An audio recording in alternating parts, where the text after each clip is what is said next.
আমি সাথী বন্ধুগণ, বাংলাদেশ খেলাফত মজলিস কেন্দ্রীয় আজকে একটি কর্মসূচি রয়েছে।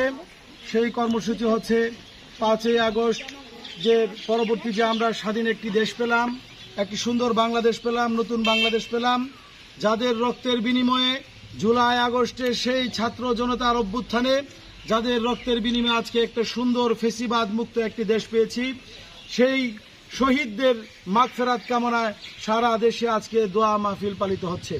তারই অংশ হিসাবে ময়মনসিংহ মহানগর কর্তৃক আজকে আমরা ইনশাআল্লাহ সেই শহীদদের স্মরণে আল্লাহ পাকের কাছে দোয়া করি, আল্লাহ রাব্বুল আলামিন তাদের রক্তের প্রতিটি ফোঁটাকে জান্নাতের বিনিময়ে ক্রয় করে নিন। এবং সেই সাথে আমরা আগামী দিনে দিন প্রতিষ্ঠার লক্ষ্যে, আল্লাহর জমিনে আল্লাহর খেলাফত প্রতিষ্ঠার লক্ষ্যে আমরা আমৃত্যু, আমরা শ্রম মেধা যখন যা দিতে হয় সর্বত্র দিয়ে আমরা খেলাফত প্রতিষ্ঠার জন্য আমরা প্রস্তুতি গ্রহণ করি।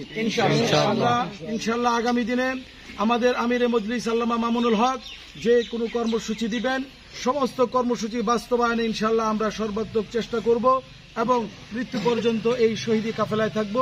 এই বলে আমি আমার বক্তব্য শেষ করছি।